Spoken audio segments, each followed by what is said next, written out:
En este primera mañana de día lunes, inicio de semana, vamos a analizar la política internacional. Hoy nos acompaña Joaquín Bernardis del Observatorio de la Universidad Católica de Santa Fe. Con él vamos a conocer qué es lo que pasa por estos días en Brasil después de haber estado convulsionado con algunas medidas que están vigentes hasta fines de enero, y también cuál es la actualidad política de Perú. Joaquín, ¿cómo estás? Buenos días. Hola, buenos días, Gustavo. Buenos días también a todos nuestros televidentes. Vamos a comenzar con Brasil. Decía, Brasil tuvo en el primer día del 2023 la asunción de Lula en un nuevo mandato, y a la semana ya que algunos llaman supuesto golpe de Estado. Exactamente.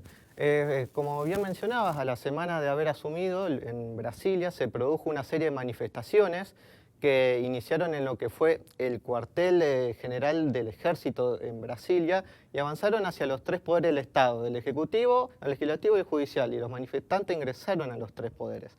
Esto claramente levantó muchísimas sospechas, y principalmente en un gobierno que apenas había asumido, ¿no?, de que tal vez hay ciertos sectores dentro de la Fuerza de Seguridad y las Fuerzas Armadas, y por qué no los servicios de inteligencia, que continúan alineados con el antiguo gobierno de Jair Bolsonaro.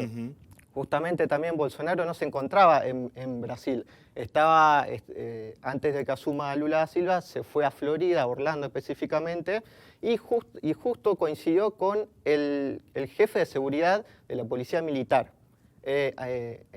Anderson Torres, que se encontraba también en Florida, y es uno de los principales apuntados, ¿no?, por estas fallas en seguridad que hubo durante la primera semana del gobierno de Lula da Silva, y según dicen que también hubo ciertos reportes de inteligencia de que se podía llegar a producir esto. Y hace unos días regresó justamente a Brasil el jefe de la Policía Militar, y fue detenido con prisión preventiva para poder avanzar en la investigación del caso. Hoy la situación está un poco más controlada, pero Lula ya ha tomado algunas determinaciones, algunas decisiones, principalmente con los medios de comunicación. Exactamente.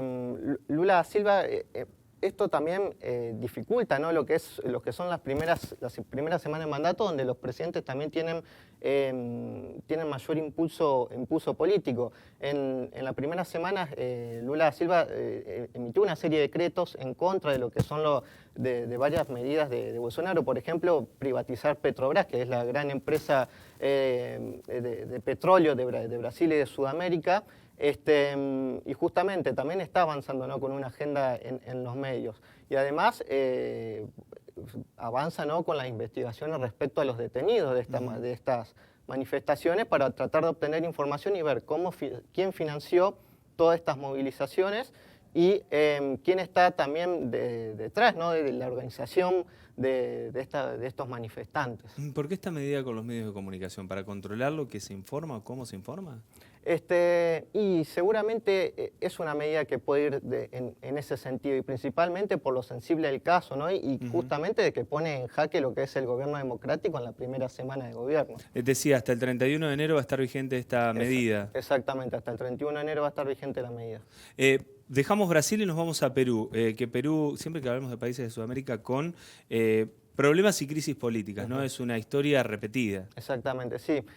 Perú tiene estas manifestaciones que se están produciendo en Perú. En realidad iniciaron el año pasado, en diciembre, cuando Pedro Castillo hace un autogolpe, es decir, disuelve el Congreso, que es una atribución que está en la Constitución peruana, pero a su vez interviene el Poder Judicial y propone crear una asamblea constituyente para modificar la Constitución en un plazo de 9 meses. Claramente Pedro Castillo, esto fue un manotazo ahogado, no tenía el apoyo político suficiente para continuar con este autogolpe, y fue detenido. En su lugar asume la vicepresidente Dina Boluarte, que claramente no tiene el apoyo popular de la población peruana, y principalmente del sur de Perú, que es la población relacionada con la minería, que es una de las principales actividades económicas peruanas, y también una de las poblaciones menos desarrolladas. Y es uno de los bastiones políticos, si se quiere, Pedro Castillo, y lo que pide es básicamente que renuncie Dina Boluarte, que se cierre el Congreso y que se llame una asamblea constituyente. Bueno, una situación también compleja la que atraviesa el pueblo peruano. Exactamente.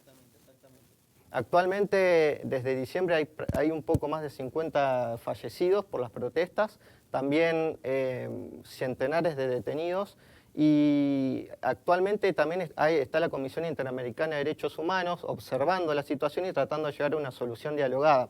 Una situación similar pasó en el año 2020, también cercana a estas fechas, en la que el entonces presidente Merino asumió luego de que Martín Vizcarra, que se hizo un juicio político por incapacidad moral, por unos escándalos de corrupción, se enfrentó a una situación similar de protestas muy violentas y a los 5 días tuvo que renunciar para que asuma un presidente y estabilizar la situación. Joaquín, muchísimas gracias por este tiempo, por ayudarnos a comprender la política, en este caso de Brasil y de Perú. Nos encontramos. Nos encontramos.